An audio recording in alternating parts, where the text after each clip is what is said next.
Hi, folks. This is Jeff Kassman. Welcome to Tradition. On this episode, I have a special guest, Gregory DiPippo. Gregory, welcome.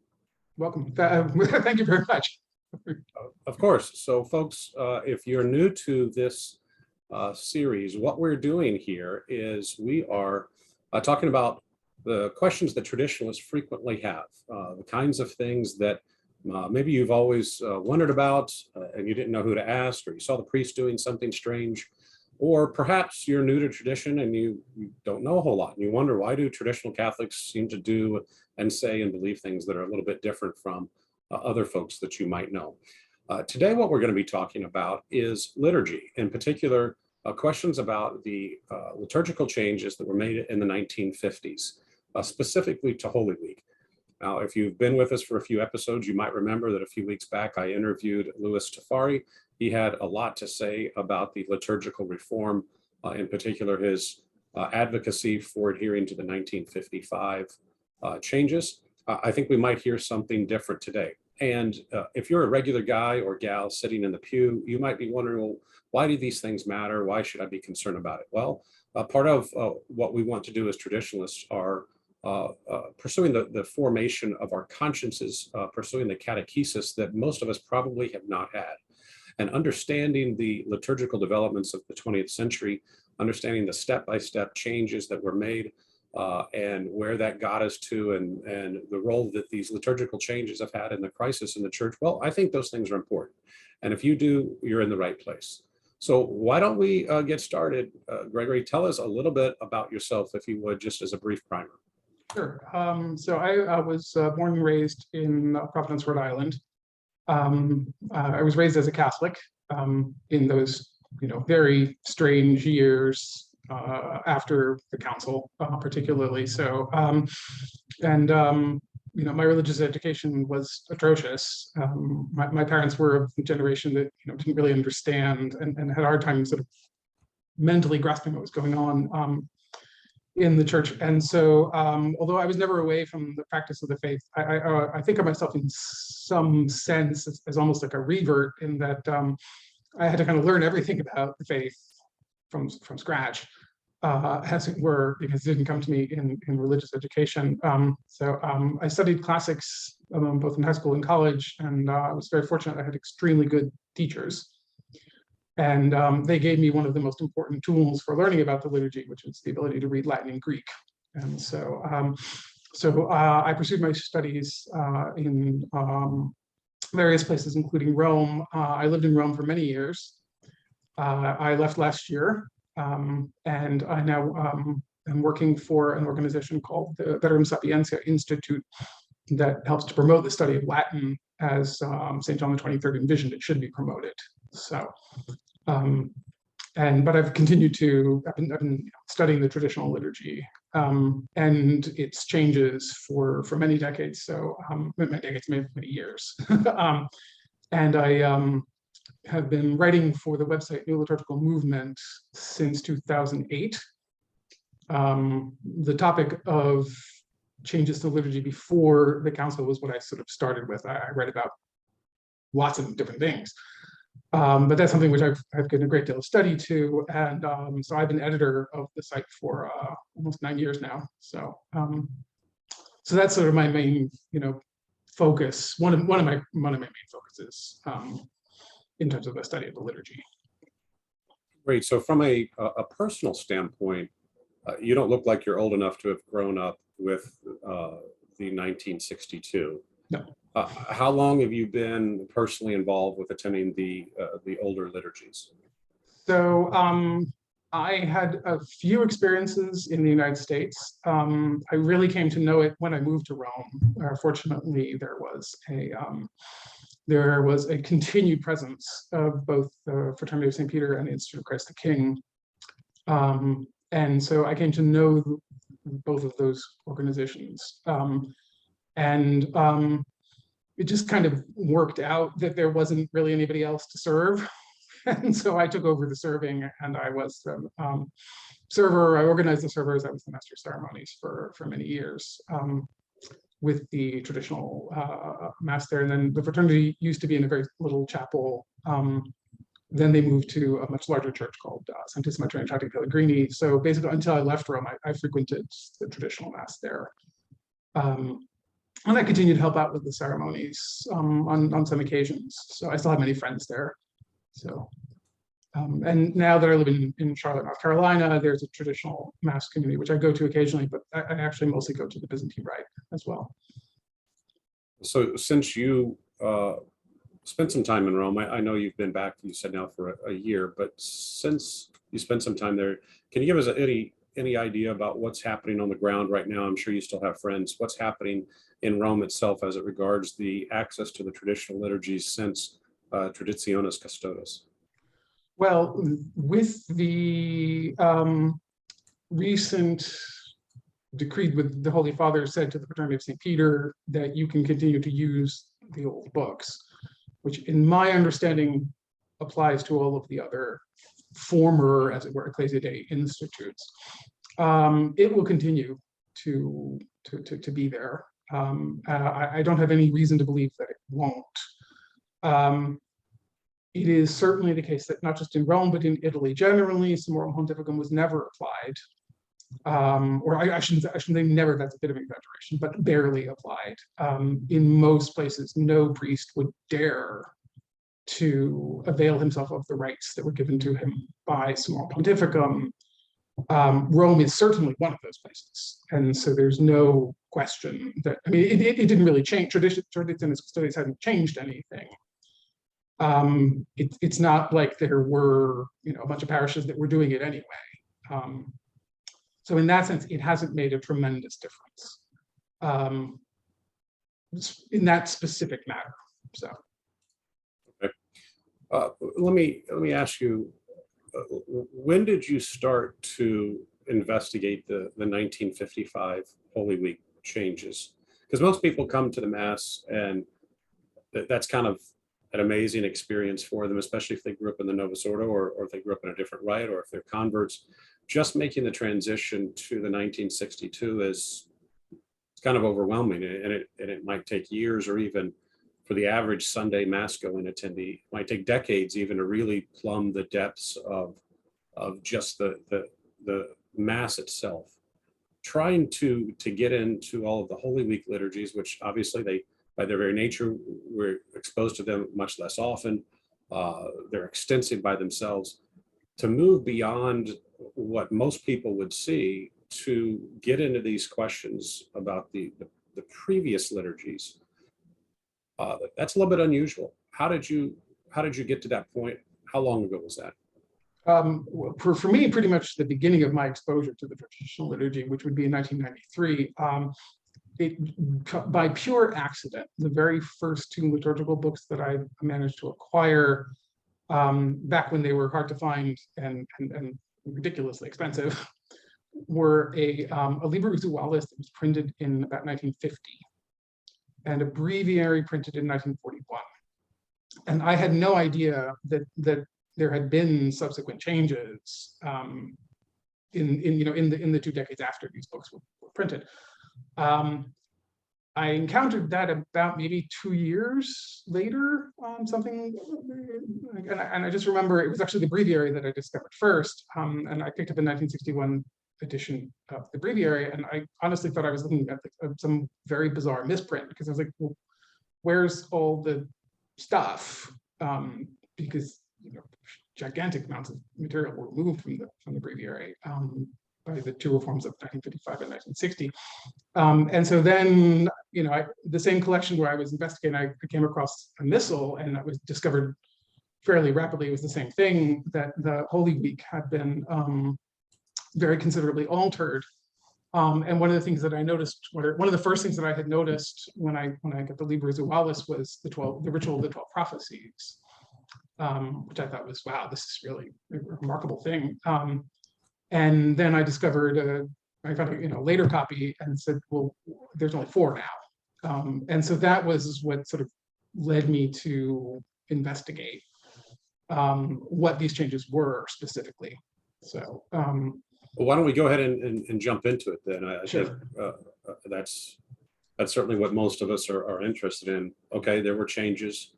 What were those significant changes that you notice, if you can, if you don't mind, kind of itemize those, so that folks who are just tuning in kind of probably they want the high level view so they can understand the Sure. scope of all that.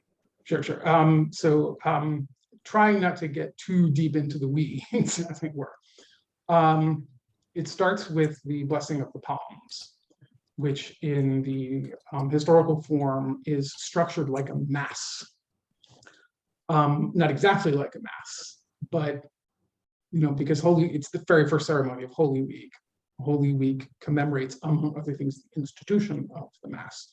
Blessing of the Palms is the most solemn of the blessings that form a sort of integral part of the liturgical year: candles, ashes, and then palms. And so it's, the solemnity of it is emphasized by the fact that it's structured like a Mass. So it has an introit and an epistle, an introit and a collect, doesn't material, an epistle, a gradual, a gospel, etc. So this was dramatically simplified. So basically only one very short prayer of the many prayers was left. The epistle was taken out, the preface was taken out, the sanctus was taken out. The blessing was reordered so that the palms are first blessed very rapidly. And then the gospel is sung, and then you have a procession. The one ritual that was part of the procession, which was standing at the door of the church and knocking on it with the processional cross, was eliminated. So the procession is done in a different color, it's done in red. The blessing is done versus populum, standing at a table. The blessing of the palms done at a table versus populum. So the masses of Palm Sunday, Holy Tuesday, and Spy Wednesday are all changed in a similar way, in that the beginning of the passions of Matthew, Mark, and Luke is cut out. So, and by this change, the Last Supper is removed from the Roman Rite. In terms of the gospel accounts of it, because St. John doesn't describe the Last Supper. And those were the 3 days on which it was read. So this is simply taken out of the Roman Rite altogether. The Mass of the Lord's Supper isn't changed very much. There's an option to insert the washing of the feet into it, where that was always traditionally done as a separate ceremony. The one most notable change is that the way the sacrament is prepared for the procession is different, because it was previously wrapped up in instruments with which the Mass is celebrated. So he used a chalice and a pall and a paten and a veil. And the sacrament was carried to the place of repose within that arrangement. That's no longer done. Good Friday is very dramatically changed. Because the historical Good Friday liturgy was structured like a Mass, and it was historically nicknamed the Mass of the Presanctified. This is not in the official liturgical books, but it's called the Mass of the Presanctified because it was a rite that was designed to emphasize the union of the Last Supper and the cross, and then the perpetuation of the sacrifice of the cross in time through the Mass, by celebrating a ritual that is in everywhere it can be, is structured just like a Mass. So when you say a reading, you say it the way you would say it in a Mass. And then the procession of Holy Thursday is done backwards, which is to say the sacrament is brought back to the altar. And then the ceremony is performed, which is called the Rite of the Presanctified, where the sacrament is incensed.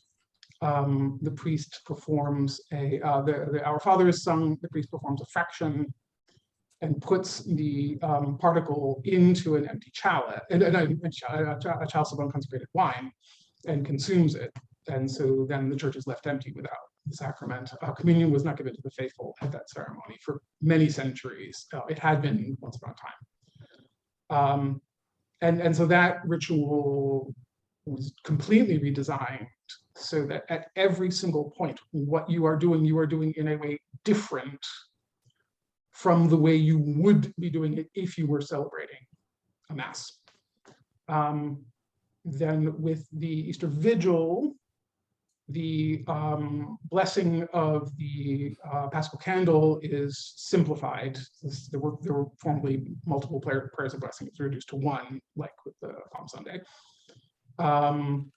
The ritual is completely refocused around the Paschal Candle in a way that was not true previously. There was never such a thing as preparing the Paschal Candle outside and carrying it into the church before 1955. The Paschal Candle was in the church. And so the light from the fire outside was carried in on a reed, as it was called, which is a pole, and it's got 3 branches on it. And so they would carry that in and use it to light the candle. So that ritual is completely redesigned. It's the Paschal Candle itself that's brought in. The Paschal Candle then becomes the focus of the whole first part of the liturgy. So the readings are said facing it, for example. The prophecies are reduced from 12 to 4, as I mentioned earlier. And then at that point, the Paschal Candle is removed from the scene and essentially plays no further role. So the liturgy is essentially celebrated at the Paschal Candle rather than at the altar. And then the second half is celebrated at the altar. And so the Mass itself wasn't changed, but it used to end with Vespers, which is a thing that has always been done. I mean, it's every single book we have, as far back as we have them, it ends with Vespers, and they changed it to Lauds. So, and so that's the very sort of basic outline of the changes. So the first question I think that the average person in the pew would ask at this point after they've listened to it, they would say, yeah, that sounds like there's quite a few changes, and you know, I probably would have been just fine if they kept it the way it was. But is this really all that significant? Does it rise to the kind of dramatic level of change, for example, that we saw from the 62 Missal to the Novus Ordo Missae? Oh yeah, absolutely. I have no doubt about that whatsoever. Just to give a very basic example, because it's an example of a principle, which is that, so the very first scriptural reading that disappears is a passage of, which is taken out of the blessing of the palms. And it is Exodus 15:27, the last verse of chapter 15, and then the first 7 verses of chapter 16. So liturgical scholars of the preconciliar period were in many ways incredibly careless in their literary analysis. You see this in the writing of Blessed Schuster, that was a very holy man. But he completely misses the ball on this. He says that, you know, this was put in because it begins with the mention of palms. It has no reason to be there otherwise. And so they took it out. And just by doing that, what they've sort of ratified is the principle that historically the church was incredibly careless in allowing all sorts of superfluities to creep into its liturgy and stay there for centuries. And that, you know, solely as a function of a, you know, completely, you know, almost you say mindless conservatism, without really thinking about what they were doing. And so, you know, that epistle is actually placed where it is in a very deliberate way. Every part of it makes a reference to the stuff that's coming up in the rest of Holy Week. It was deliberately selected as an expression of this sort of unity of all of the different parts of Holy Week together.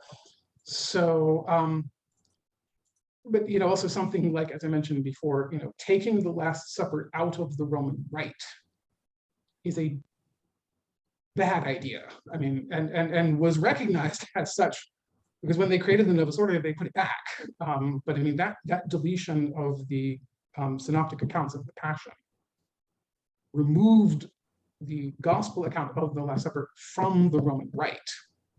I don't see how you can justify that as a good idea. I'll give just one other example, because I just happened to read the relevant passage today, which is that one of the other things that came out is the second prophecy of the traditional 12, which is the story of Noah's Ark. This is not a tradition that goes back to the catacombs. This is a tradition that goes back before the catacombs. It's in the first epistle of St. Peter, chapter 3, where he talks about the ark as a symbol of the church and the waters as a symbol of baptism. So, it is reasonable to posit that the reason why we see Noah and his ark all over the catacombs is because of what St. Peter wrote. So that is, I would say, very grave removal of something which is, as old as the church itself. And in that sense, it kind of laid down the principle for a much more dramatic revision on the same principle, which is that the church has always been wrong about what it's been doing in the liturgy. And now, fortunately, we have a committee of Italian academic liturgists who have come along to finally rescue the church from the two millennia of benightedness in which it has languished. And so I don't think this is a good principle. Archbishop Lefebvre, when he justified his resistance to liturgical novelties, he kind of drew the line in the sand.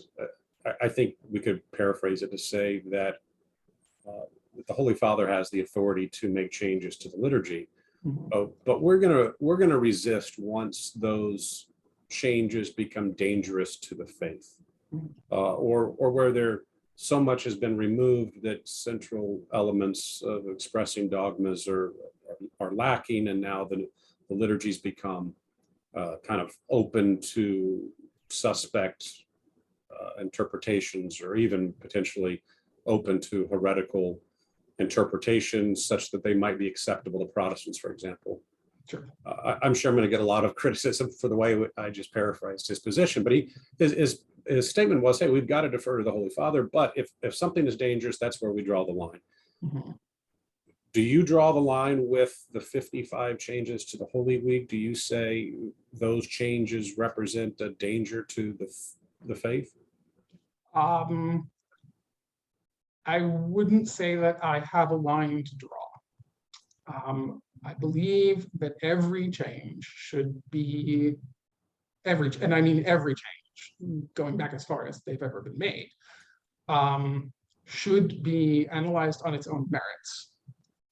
And so in that sense, but I will say this, okay, that if that is the criterion, I see no reason not to apply it to the 1955 Holy Week reform, because if the Lord gave us the sacrament and the Mass in the context of his passion, and I mean, all of the church fathers, unanimously treat this as a matter of tremendous significance.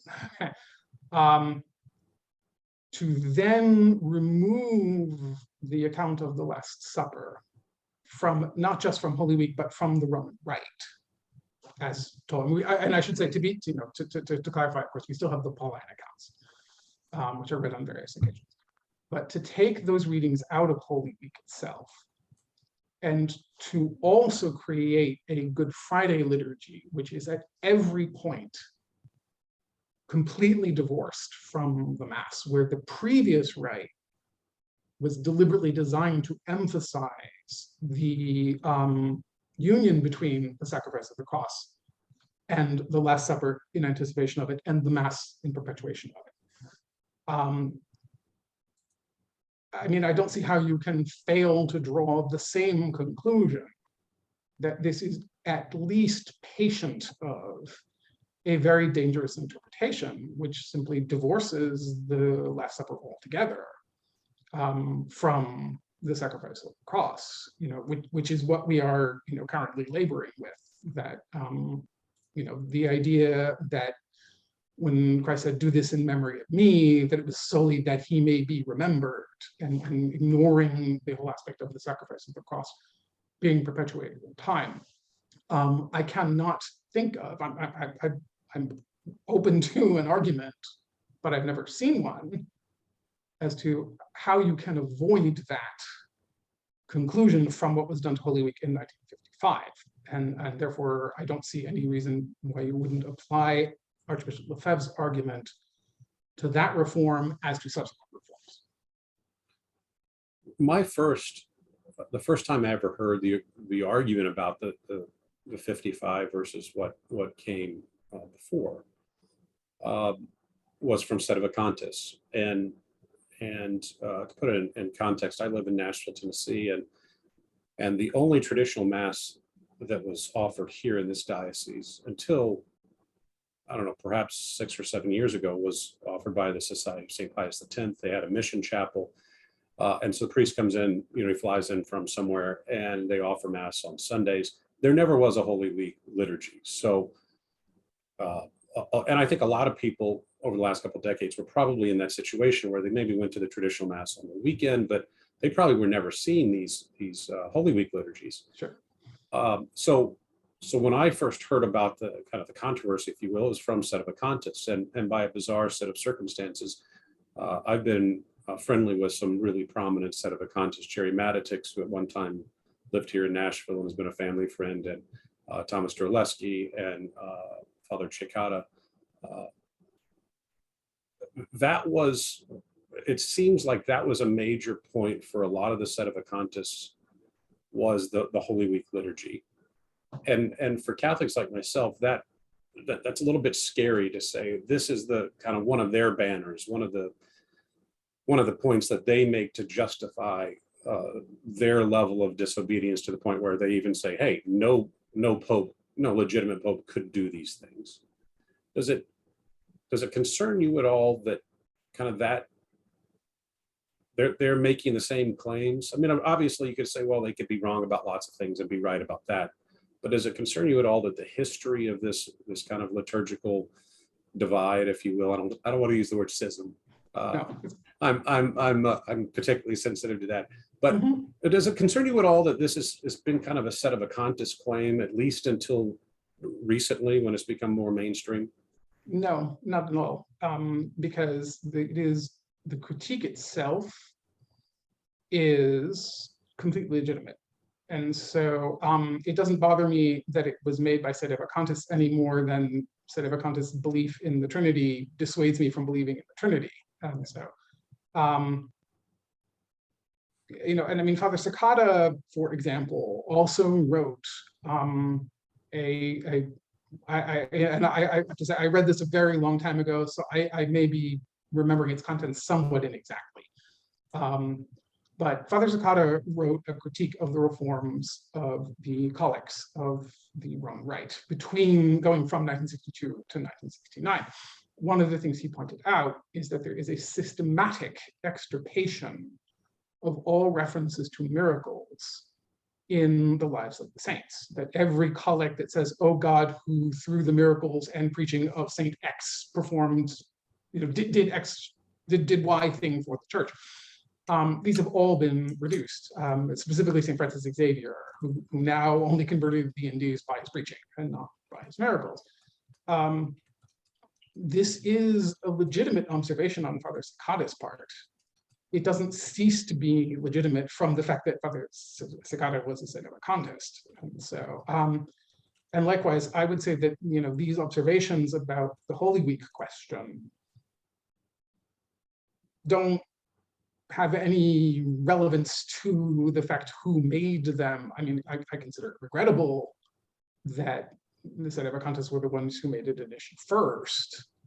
But it doesn't change anything about the reforms themselves, and doesn't change anything about their goodness or badness. So, yeah, fair enough. Okay, so one of the figures that comes up frequently in discussions about all the liturgical reforms is this guy Bugnini. yes. Would you give us a brief background for listeners who may not be familiar with him? And then explain why he's relevant to this conversation, what his role was in the Holy Week reforms. Sure. So Anibale Bugnini was a liturgist, an Italian academic liturgist of the Vincentian order, I believe. and is particularly well known now as the major architect of the Novus Ordo. And so he was the secretary of the council, the concilium, not council as an ecumenical council, committee, you'd want to say, that produced the Novus Ordo.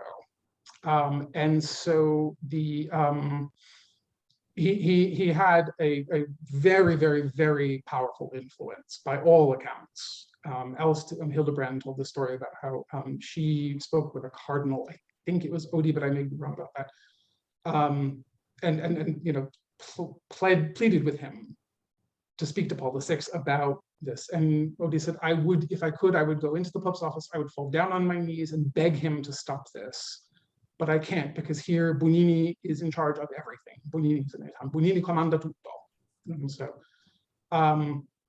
and so for those who have reservations or doubts about the ways and means by which the Novus Ordo was created and the results, he has become the kind of whipping boy. When the Holy Week reform was created, in the opinion nowadays of most scholars, I should say many scholars, he was actually in a sort of subordinate position. He was the secretary, and as I'm sure you know, there are many organizations in which the secretary does nothing but take notes, and there are many organizations in which the secretary is a tremendously powerful person. And so I, among the people that I discuss these matters with, there are some who say that his role was minor at best, and others who doubt that and think that as secretary he probably had a greater influence than is generally understood. Part of his reputation as the creator, many people have spoken of him. I have myself have said this many years ago when I had not been as well informed as I should have been about something. And so people have often spoken of him as the creator. Part of this comes from the fact that the year after the Holy Week reform was promulgated, he and a colleague named Carlo Braga produced the official account of the changes. And when I say official, it was published in the Vatican's own liturgy journal called the Ephemeris Liturgicae. It is shockingly dishonest, because it spends an enormous amount of time talking about peripheral matters at best, and then very dramatic changes, things that go back to, as far, again, things that are being changed that go back as far back as we have records and are being thrown out or dramatically altered. It will mention them with a line or two. Oh yeah, and then we changed that. So part of his sort of reputation as the creator of this thing comes from the fact that he was the author of that. But what I would qualify this by saying is that art history teachers have a kind of exercise which they perform with their students, which is that after they've taught them all about the particular style of a trait, a particular style of a place in a period, they'll say, okay, Sienese painters in the 14th century did that, Florentine painters in the 16th century did that. They'll show them a slide of the thing they've never seen before, and they'll tell them, identify the artist. And they will get full marks, or at least high marks, even for a wrong answer, because their answer shows that they've understood, okay, that is how painters in Siena in the 14th century paint. That's how painters in Florence in the 15th century paint. So if you were to show the Holy Week reform to somebody who knew nothing about the process of its creation, but knew about the Novus Ordo, and say to them, who made this? And they said Bugnini, you would be within, you would get good marks for that in the same way that you get it in that art history exercise, because it smells like his work. It has the same disregard for very, very long-standing traditions. It has the same sort of specious justifications for those, either misrepresentations of the sources or misrepresentations of the context from which something was taken out of an ancient source. And the same kind of spirit of contrivance that we're replacing very, very ancient customs with stuff which we made up last week. because we thought it was a good idea. And I mean, that is very much within his style. And so, like I said, I would give a student at least a 90 for that guess. And then, if it was a doctoral student, I would say, now you need to go back to the library. So, but it's a reasonable guess. So for those of us, if the concern was just like where do the facts lead us in terms of the truth, it seems like, I mean, he was a pretty junior priest. He was ordained in 30s, right? I mean, late 30s maybe. It seems odd that a relatively junior priest would have a whole lot of influence with a group of presumably more senior liturgists. Is it likely that he was influenced by them at that time, or that they? It's certainly possible. It's certainly possible. A part of the problem here is that the minutes. It has not been in the habit of Vatican to publish the minutes of these things, and so and I mean, who knows if they even still exist at this point. So no, that is certainly a legitimate argument, and so it may very well be. And one thing also that argues against his, shall we say, primary authorship is precisely the fact that the Novus Ordo itself walked back several of these changes. And there is no doubt that he was the principal architect of the Novus Ordo. But again, I don't think that this is hugely relevant to the analysis of the changes themselves. If they're good regardless of who created them. If they're bad regardless of who created them. And so, so in that sense, I would say that this is it's always, of course, good to arrive at the truth. It's always good to sort of clear the air historically, but it is an historical question and not anywhere near as important as the question of the theological or textual analysis of the final product, regardless of who created it. One of the things that's always troubled me about criticisms of the liturgical development that was happening, that kind of culminated really with the Novus Ordo Missae, is piling all this blame on Bugnini. To whatever extent he was involved, it's clear that the revolution started not in 1968, not in 63 with Vatican II, but it was happening for decades, or at least the people who wanted to bring this about were already in senior positions by this time, or else they wouldn't have been able to make these things happen. So I think we missed the mark and I'm not saying that you are, but traditionalists, it seems like, kind of tend towards, oh yeah, it was Bugnini, like he was some sort of arch henchman, when in fact it seems more likely that he was just one of the guys that was part of the movement, and at this particular point in time he was a relatively junior one. And it seems like, I mentioned Louis Tafari earlier, it seems like when I interviewed him on this topic, he made the claim that Bugnini was relatively minor player, pretty junior at this stage. We're talking about 1950, I think, and then he kind of disappeared for a while. He had some relatively minor assignments, and it was when he came back that he had a whole lot more power. I think I recall that he was making the claim that maybe he kind of doubled down on these more radical notions about liturgy, and he wanted to be popular, or he wanted to be made bishop. I don't know, but this guy obviously could not have done all this by himself. He was just one player, right? Well, certainly, yes. I mean, there's no doubt about that. And in any case, I mean, the way things were structured at the time, it would have had to pass through the Sacred Congregation for rites, and so, it is certainly true. I mean, an Italian priest once said to me, a house that is sound does not fall down at the single blow of a hammer. So it is certainly true that the atmosphere within the church was ready to accept radical changes, as we see the fact that comparatively few people protested against the changes, ipsis verbis. No, I mean, a lot of people protested against the changes by simply not going to mass anymore.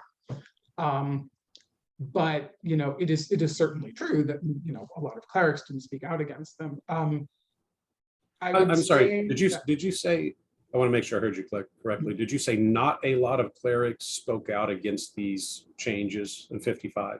at the time, certainly, I mean, there were not that many people who spoke about them. The one that I know best is a papal master of ceremonies named Léon Grommière, who wrote this scathing critique of the whole thing. And so, So why? and I have seen a few articles here and there pointing out, Evelyn Waugh, the novelist, was horrified by the removal of by what they did to the 12 prophecies, for example, and write about that. But that, for example, so few people identified it as a problem that the Last Supper has been taken out of the Roman Rite shows that where the mindset of the church was at the time. People were not paying close attention to what was happening. There wasn't the same sort of deep reverence for long-standing custom, such that everybody would react with horror at this, in the way that nowadays, I mean, there are many features of the traditional rite that are very similar to things that are done in, for example, the Byzantine rite. And if you were to change them, you would have a popular uprising. And so yeah, I mean, that's certainly the case that Bugnini is not a mushroom that just popped up out of the ground. And yes, I mean, that the atmosphere of the church at the time was, ripe for these kinds of changes. It's just that, these kinds of changes continued. I mean, the Novus Ordo isn't a mushroom that popped up out of the ground either. One of the things that's always troubled me about accusations against the preconciliar liturgy and the preconciliar people was, and I'm going to make it very short, so forgive me, but yeah, the people weren't paying attention. They didn't pay attention at Mass. They weren't actively participating. The priests themselves were just, mumbling their Latin and blazing through, these missa privatas and so forth. And that's always troubled me, because not that I can't accept that that's true. I mean, let's face it, we have a lot of lukewarm Catholics today, but the fruit of the church at this time was an abundance of vocations, right? I mean, it was Fulton Sheen who said that the United States was going to be a Catholic country. I don't know, by 1990 or 2000, something along those lines. He was making that prophecy because he was looking around him, and the Catholic Church was growing so rapidly. How do we reconcile, if I'm summarizing your claim correctly, how do we reconcile the claim that the priests weren't paying much attention, weren't really involved, didn't care in terms of liturgical beauty and purity, where the faithful weren't involved? How do we reconcile that with the fact that the church was in fact more robust back then than she had been arguably in centuries? I wouldn't accept that premise. Okay. Certainly, I would say that, I mean, I wouldn't accept the premise that the church was sort of more robust in 1955 than it was in, say, 1655, when the energies of the Counter-Reformation were very, very, I mean, Poland was once upon a time one of the most Protestant countries in Europe, and so it was reconverted to the faith very, very thoroughly. This is not evenly distributed. The United States was in a unique position, I would say, in some ways, because in that particular period, the life was already mostly draining out of mainstream Protestantism. And so people who were religiously inclined would certainly be looking to the Catholic Church for a sense of stability, a sense that this is a church that knows what it believes and preaches what it believes and lives by what it believes. And so there's a famous story that a heckler was once, Jackie Mason, the comedian, was Jewish, made a reference to the church. And somebody heckles him from the audience and says, "Well, which church are you talking about? There's a lot of churches." And he answers, "I'm talking about the same church that everybody is talking about when they say the church." Right, right. And that is absolutely true. But that is not the case everywhere. And I think that, for example, in Italy, they had an understanding that there was a very, very powerful undercurrent of laxism and accommodation to the world. And so, you know, this is one of these why these Italian prelates believed that we needed to change everything to speak to the modern world.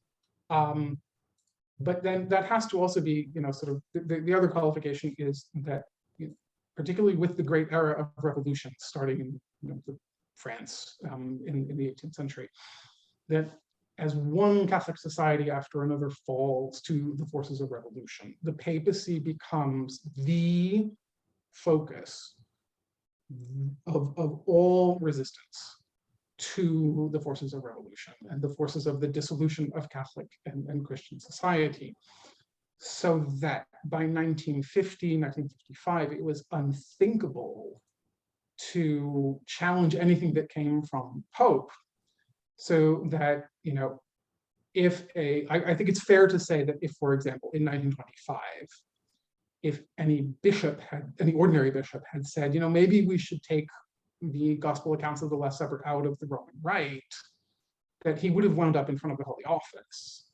But in 1955, when the Pope actually does take the gospel accounts of the Last Supper out of the Roman Rite, everybody says, okay, because it's the Pope who's doing it. And in that sense, you know, I don't think that's an especially healthy attitude within the church, that merely because the Pope makes a prudential, and the church has never taught that merely because the Pope makes a prudential decision, that prudential decision is made for the best. And so the premise of the 1955 Holy Week reform is that previous prudential decisions made by the popes were not made for the best and need to be corrected, as the premise of the Novus Ordo is that previous prudential decisions made by the Pope were not made for the best and need to be corrected. And so, and in that regard, I would say that, again, that the reform simply needs to be analyzed on its own merits, and that this historical context is no longer really, I mean, it's an historical question, but I don't think it's particularly relevant to the question of the reform itself.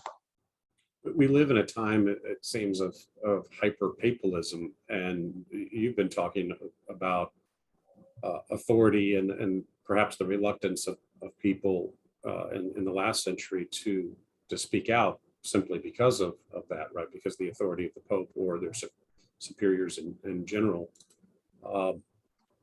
Is it possible that the 55 really was laying the groundwork for what would come later, what would be manifested in the Novus Ordo Missae?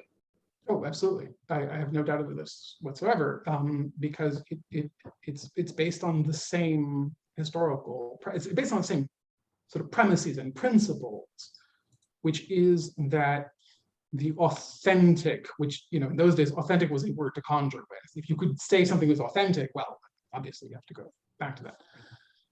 That the authentic expression of the Roman Rite is not represented by the historical tradition that we have, going from the books themselves that we have. I mean, the oldest liturgical book that we have of the Roman Rite is physically from about the year 750. The contents represent about the year 700. We have collections, we have some fragments before that, but there are aspects of the 1954 reform that take things that are attested in every single book from the Gelasian Sacramentary, which is the first one that we have, and there's actually a lectionary that predates that by about 50 years, and up until 1954, and gets rid of them. And so, and the premise of that is that the authentic tradition of the Roman Rite is not represented by what we have always done, as attested by all the books that we have as far back as we have them, but by something prior to that only exists now as a series of scholarly reconstructions. This is how the Novus Ordo was created. And so, a friend of mine a long time ago bumped into, in Rome, bumped into John Paul II's Master of Ceremonies, Piero Marini, who was a close associate of Anibale Bugnini. And this was after John Paul II's death, before Summorum Pontificum came out, but there were rumors that a liberalization of the traditional Mass was coming out. And so this friend of mine, who's a really sweet, smiley, kind person, said to him in Italian, we need to get the traditional Mass back. And so, and you know, the kind of person who's, there's no harshness, no confrontation in this man at all. So he just says to this guy, knowing who he was, we need to get the traditional Mass back. And the Archbishop responds to him and says, the riches are in the 4th century. And so, well, how can the riches be in the 4th century? We don't have any liturgical books that go back that far. We have the writings of the fathers. We have some things, but not that many, which we can, you know, we see the continuity between what the father says and its, you know, expression in a liturgical book 300 years later. But the reason why he says the riches are in the 4th century is precisely because we don't have any books from that period, which means we can make it up and claim that we're going back to the tradition, which is exactly what they did. And so, yeah, in that sense, it's the same idea. It's just, you know, it's applied in a very limited way in 1955. It's applied to everything in 69. So you've brought up a great point. They're kind of an antiquarianism, right? The idea of we're gonna go back a long way, and because back then, whenever that is, they had great things, and we're gonna restore that. Some people have said that this preference for the pre-55 Holy Week is itself a form of antiquarianism. What do you say to that? I would say that's incredibly perverse, in the sense that it's not antiquarianism to go back to a custom that was done within living memory of some people. I mean, you know, 1955 is what, 70 years ago. Okay, so if you were born in 1945, you are now 80. So that was within your lifetime. And so all the more so because these are not things that are like, when Pius XII spoke about antiquarianism in Mediator Dei, what he was talking about was liturgists who were digging through very ancient liturgical books and which most of the time they did not understand correctly anyway. But we're digging through ancient liturgical books and saying, well, we need to rescue this custom from disuse and that custom from disuse, etc., and bring them back to life. We are not talking about customs that are in disuse. We are talking about customs that are attested in every book between the first one that we have and 1954. We are talking about some things that are attested in church fathers in the 2nd century. I mentioned Noah earlier, that's in the Bible. We are talking about some things that we have in common with other rites. The reading of the sacrifice of Isaac, for example, is in the Byzantine rite. So to talk about that as antiquarianism strikes me as a dramatic misuse of the term, because we are not talking about fishing things out of books that haven't been, you know, used in centuries. We're talking about fishing them out of books that were used while people who are still alive today were young, and which are part of a much broader tradition. So yeah, and so I mean, I don't think that that's a justifiable charge. You know, and again, you know, the goodness or badness of these reforms can be defended on its own terms, and not in reference to their antiquity. But you can't. The antiquity isn't the only thing that makes them good. I mean, we're also talking about, you know, theologically very, very important texts, which and rites which are thrown out.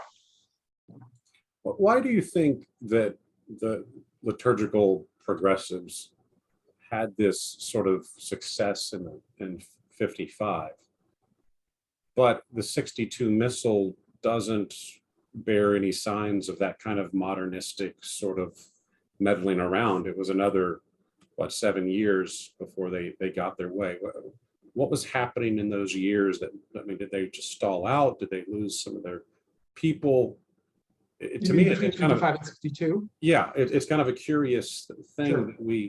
that we say, hey, this is the beginning of the Novus Ordo, and there was this wrecking machine that was working its way through the corridors of power in Rome, and yet it was only 7 years later that the 62 came out, which is what everybody loves, right? That's what all the Ecclesia Dei groups are about. That's what the society is about.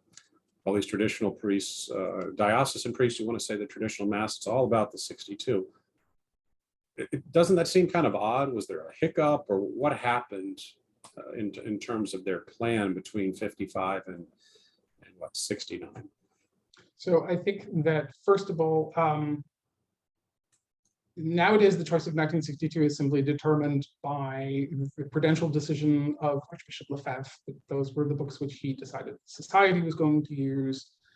And so that has what's sort of been perpetuated through the subsequent legislation of Ecclesia Dei. I have never seen, and I could be wrong about this, I can't claim any particular familiarity with either Monsignor Lefebvre as a figure, or with the society. I have never seen anything which indicates that he personally or people close to him, made a detailed analysis of these reforms and said, oh yeah, that's a great reform, we should definitely do that. It was a prudential decision, and I don't say a wrong one, in the sense that they were much larger issues to go on. But one thing which has to be kept in mind is that the Roman Church was always historically very, very, very conservative when it came to liturgical changes. So that when the 1955 Holy Week came out, that in and of itself, it does represent a very substantial break. But it preserves enough tradition that it perhaps didn't seem as such a break at the time, and especially if people weren't paying close attention, doing sort of close textual analysis. The 1962 liturgical books themselves preserve the Ordo Missae. And so the Mass itself, if you're a Sunday Mass goer, you're not going to see much that's dramatically different. But several of the principles that will become the Novus Ordo are already inserted into it. Versus Populum, with the blessing of the palms, also the blessing of the oils at a Chrism Mass, which is not so common. Certain ritual changes that take place here. The abolition of folded chasubles, for example. The pictures of people wearing chasubles who are not priests in the catacombs. Again, this is very, very ancient custom. But John the 23rd was far more conservative than people realized that he was, and so he did all kinds of he himself undid some of the changes to Holy Week in his own private the celebrations of the papal chapel. He also issued Veterum Sapientia, which was an incredibly conservative document that says everybody needs to do Latin, and if your course of studies in your seminary isn't sufficiently focused on Latin, you need to take other subjects out so that everybody can do more Latin. And so, so that in 1962, you wouldn't suppose that you had the opportunity.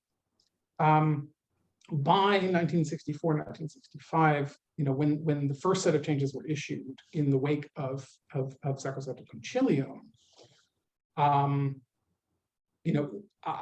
it appears that the members of the Concilium went as far as they thought they were going to go, that they were expecting a firestorm of criticisms for the first round of changes that they make, and then it didn't come, and they started making more and more changes. And that has to be sort of coupled with the fact that Pope Paul VI himself was just took all of the historical prudence and conservatism of the Roman Church and the tradition of just doing everything very slowly and cautiously and carefully, and just threw it entirely to the wind. So that you have more, and no one would have expected that. No one would have reasonably expected that of him, given what you knew about his career. and he was one of the close associates of Pius XII, Archbishop of Milan, a diocese that's so conservative it never adopted the Roman Rite. So in 1962, you would have no way of imagining you'd get away with something as drastic as what they got away with 7 years later. So and so I would say that in that interim period, that's why they didn't overplay their hand, as it were. So does that make sense? Yeah, some people have advanced the claim that the 1955 reforms were actually even more traditional. That not that they were a deprivation or that there was any fooling around going on, that it was actually a more traditional liturgy. What's your response to that? I find it very difficult to see how one could justify that claim. I would split the changes into basically 2 categories. There are things which simply have no precedent, and for which no one has claimed a precedent. So again, the changes to the Passions.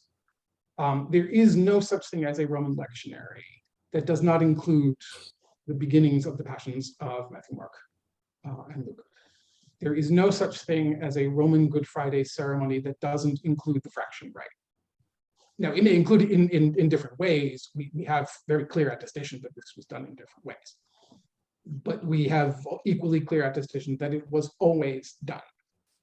So I don't see how you can claim that it is more traditional to remove something that is in every single book of the Roman Rite, as far every pertinent book of the Roman Rite, as far back as we have them. There are things that are added out of early sources. There is a prayer that is inserted at the beginning of the Good Friday liturgy, which is an extremely beautiful prayer and extremely ancient. It is in the Gelasian Sacramentary, which is the oldest one that exists. It has a very respectable pedigree. It was still being used in the 16th century in some places. So, but what they always did, this also carries over into the Novus Ordo, is that they were decontextualized so that particular prayer is fished out of its ancient source, but the priest says it in a completely novel way. So he stands at the altar steps instead of standing at the missal. He keeps his hands closed. The prayer has no introduction, so there's no oremus or Flectamus General Levate or Dominus Obiscum in front of it. And it's said with the short conclusion. So it is an historical thing, and in that sense, it's part of the tradition, but it's added to this particular reform in a way that is totally decontextualized. All of these changes are like that every one of them that you can say, well, that has an analogous, form in some other rite, sure, but it's always done in a way that does not respect the integrity of the rite from which it comes. So in that sense, I don't see how you can make that case that it's more traditional. I just don't see how that holds any water. One of the things that's been fascinating to me is the whole question about the prayer for the Jews. And I believe there was so much controversy about this that when the traditional liturgy started to become more popular again under Pope Benedict, I'm told that he actually rewrote the prayer for the Jews so that it would be less offensive to them. What do you say about that for those that are adhering to the pre-55 liturgies? Are they using the original prayer for the Jews? Are they using Pope Benedict's prayer? Should it matter? What are your thoughts about that? Well, I would say I as far as I understand, that under the recent permission that was granted ad experimentum by Pope Francis, and that should not be forgotten, that it was under Pope Francis's watch that permission was given ad experimentum to do the Holy Week, the Old Holy Week. And I point that out because that has been, alleged as one of the reasons why he issued Traditionis Custodes, that the tradies, to use a kind of odious term in a way, it's a very dismissive term, or undoing the great reform. It's just like, well, okay, your signature's on the bottom, yeah. I think. it was specified that they were to use Pope Benedict XVI's prayer. I would suspect, I think it's a pretty safe guess that, say, the sedevacantists who use it were not. So I don't think I'm going to be, getting any nasty grants about that particular thing.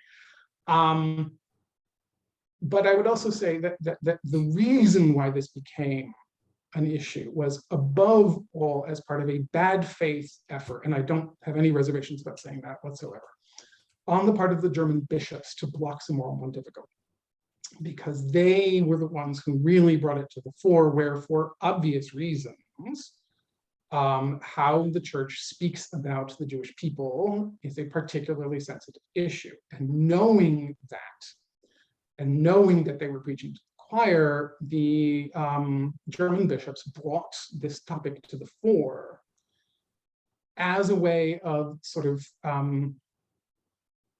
sticking a charge of anti-Semitism onto the historical Roman right. And so this is completely specious and disingenuous.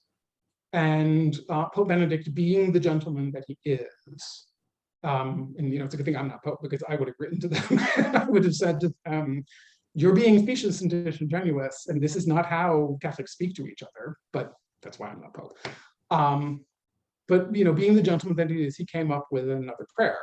And I would say that the new prayer is actually theologically far sounder than the Novus Ordo prayer, because it sort of reemphasizes the point, which the Novus Ordo prayer essentially doesn't, that the that the Jews are also called to accept Christ as the Messiah and as the only salvation of the human race.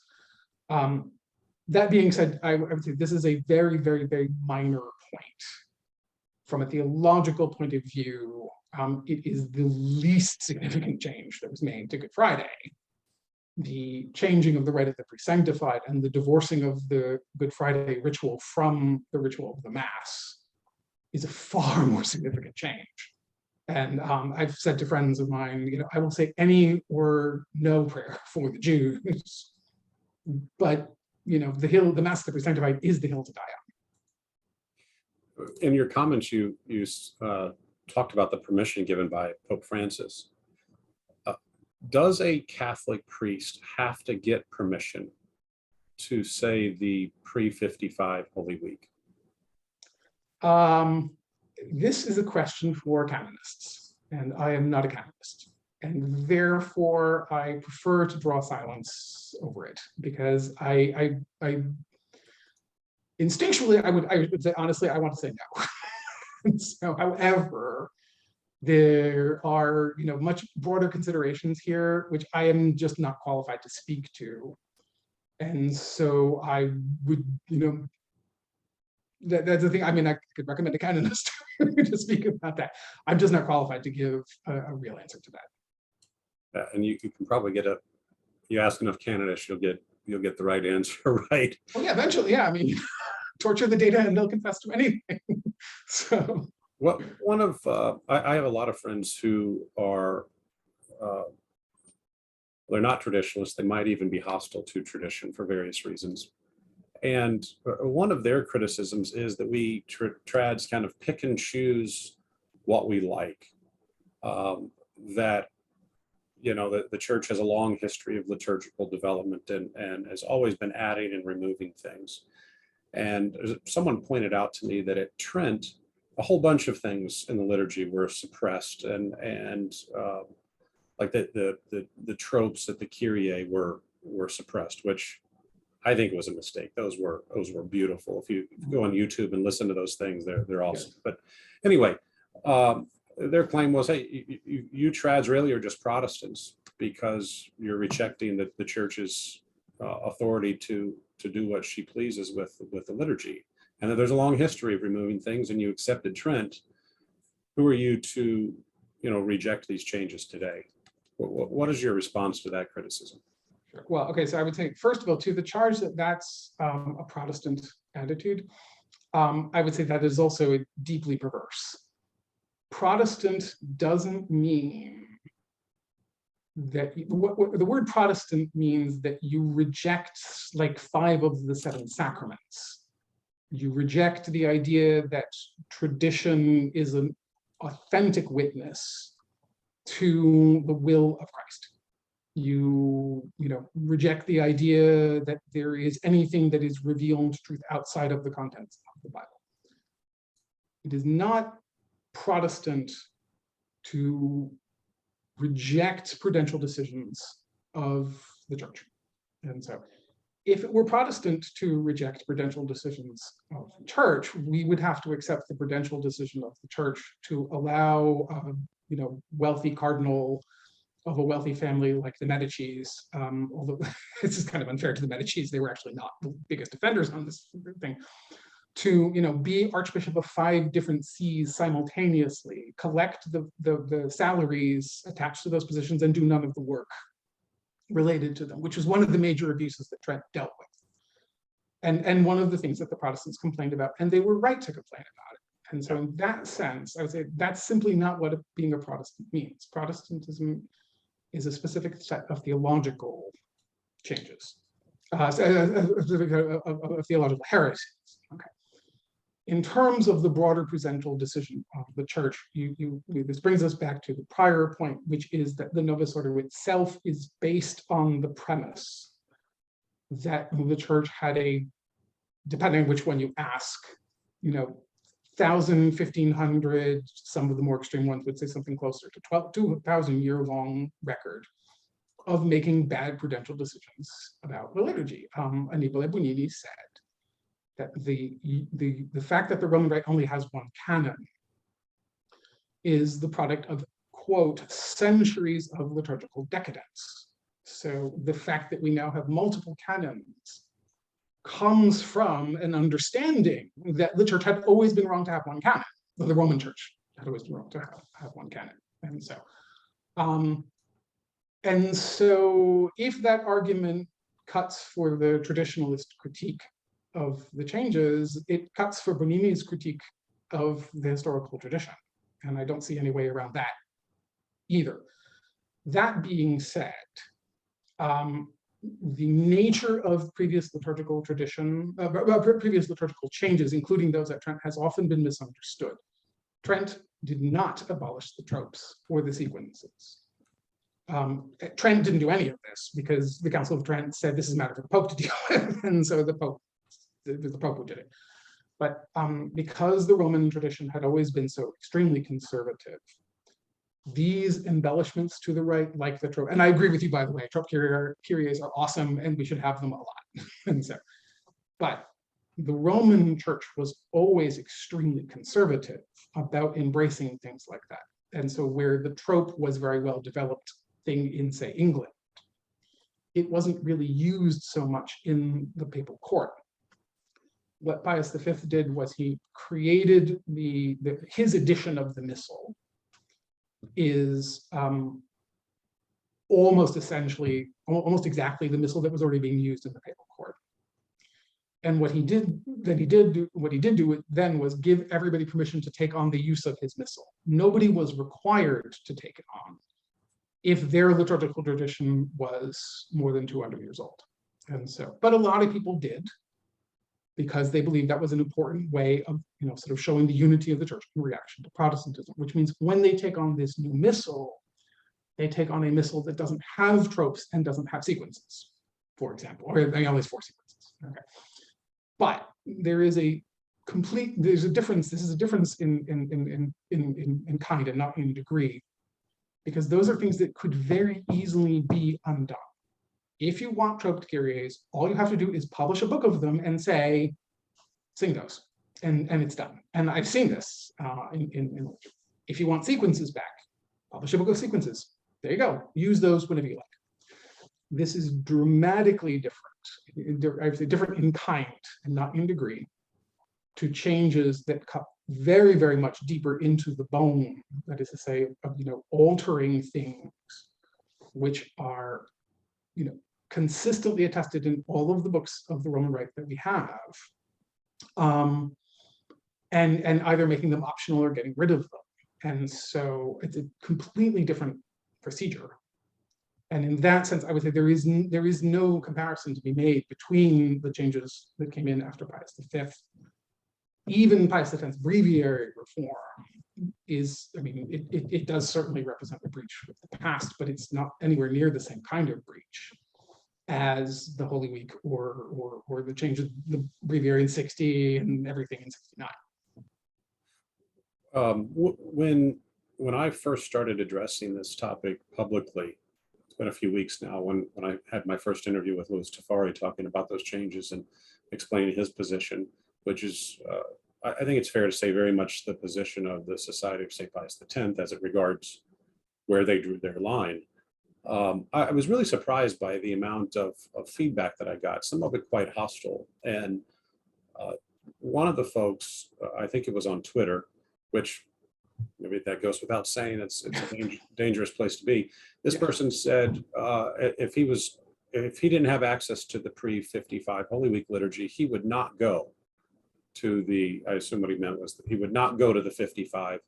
I assume he means also he would not go to the Novus Ordo Holy Week liturgies. What's your response to that? Do you think that's an appropriate disposition for a Catholic? To be honest with you, I am of more than one mind on this subject. I certainly would say that, as far as your Sunday obligation is concerned, you should go to Mass on Palm Sunday. Holy Thursday is not a particularly, the changes to Holy Thursday are minor. And so the Good Friday liturgy of this reform is a disappointment, I would say. I mean, and so in that sense, I mean, because I'm more than one mind on this question. To be perfectly honest, I spent many years in Rome serving in the Byzantine Rite Church before, basically until I left. So I haven't been to a traditional Holy Week in any form in many years.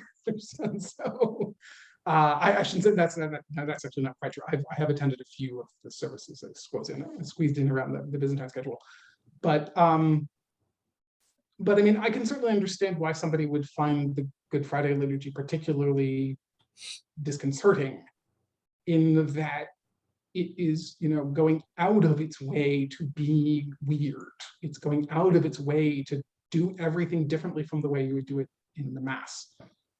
It has this almost comical aspect to it, that every different part of it, you have to change it. The priests have to change their clothes. So it's like a sort of strangely construed 4-act play, where there's a complete costume change for each one of these acts, which ends an almost comical element in some ways. I mean, nobody can really do that great. A folded chasuble is easy. It comes off, goes on. That's it.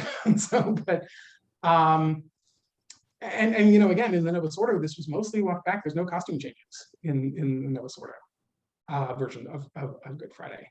And then, with the Holy Saturday, again, it's, especially the first part is kind of a disappointment, that it just has this sort of odd feel to it, especially the first part, where you spend all of this time futzing about with the Paschal candle, and everything is focused on the Paschal candle, and then all of a sudden it's moved off to a corner and never heard from again. And so, that being said, I mean, I hesitate as a layman to give that kind of advice to anybody. So I really don't want to pronounce on the subject one way or the other, but I kind of understand why some people, especially if they've seen the older one, if they spent the last 3 years under the Indel, or however go back the older goes, I understand their position, and I understand why they would, then say, "Wow, this is really disappointing." So, so I know that's the best I can do for you on that particular topic. I know we've been talking for an hour now, but I think I finally got you, because you just said that the revised Holy Week liturgies were weird, and yet you admitted you go to a Byzantine liturgy. Those guys can't even get the date of Easter right. So what's going on? The church I went to is the Gregorian calendar. Both of the Byzantine churches I go to is the Gregorian calendar. They use the Gregorian calendar. So. All right, fair enough. Last question for you. We've had a deep dive here on this conversation. What about the prudential aspect here? There are a lot of people in the traditional circles who say things like unite the clans, and I think the idea is that we agree on most things, certainly the essential things. We should kind of put these disputes behind us and stick together as a united front, if you will, against all comers. And certainly the fraternity, kind of being born of sons of Archbishop Lefebvre, right? We all know how they came to be. And the Institute, certainly inspired by the beauty of the old liturgy. Certainly Lefebvre would have agreed with that. And I think all of the diocesan priests who love the old liturgy, why shouldn't we all just stick together and kind of put these sorts of questions aside for the sake of unity? What do you say to that? So I would say two things. The first is I do not see this as a question that need be discussed in prejudice to the unity of traditionalists, because we all agree that this is a problem that needs to be dealt with. And I assume that we do. And so we agree that the liturgy is an issue that the church needs to discuss and set to right. That being the case, we need to discuss how we got here, and we need to discuss the principles that led to the reform, to all of the reforms. What is good about them? What is bad about them? Why are the good things good? Why are the bad things bad? So, you know, we are united on that greater point. To be honest with you, because this is a topic which I have taken so much interest in for so long, I have never yet once encountered somebody who could offer a convincing defense of these reforms on their own terms. In my experience, you know, I've had very little difficulty convincing people about this when the topic has come up. And so, but I would say that even if someone is intransigently defending these reforms as good in and of themselves, we are united on the more fundamental principle, which is that this is a topic that needs to be discussed, and we need to examine very carefully what was changed, how was it changed, why was it changed, why is this good, why is this not good.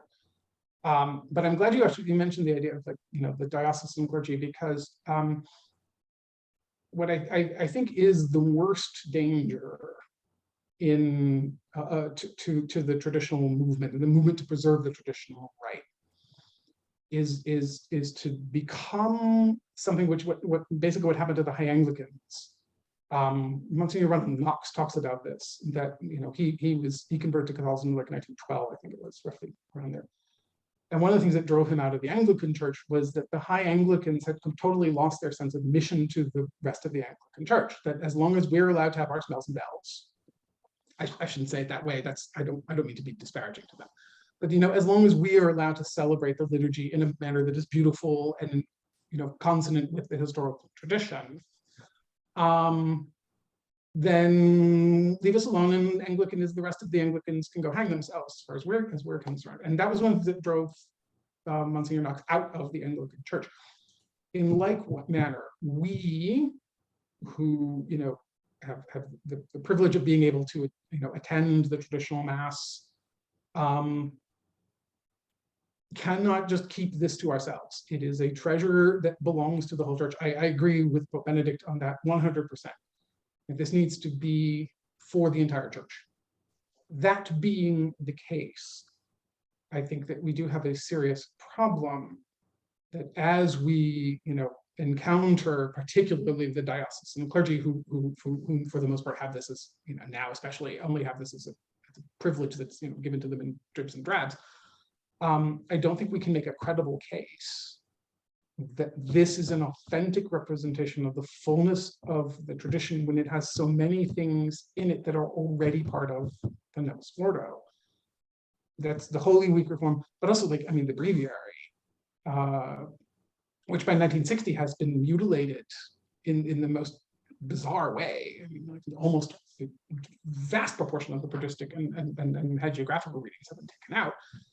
I don't think that that's a breviary that you can convincingly present to anybody as this is the way we go forward in the history of our church. So that if we're going to do a general rediscovery and of the treasure of the traditional rite, and present it to the rest of the church and say that, you know, here is your patrimony, here is what we need to be rediscovering.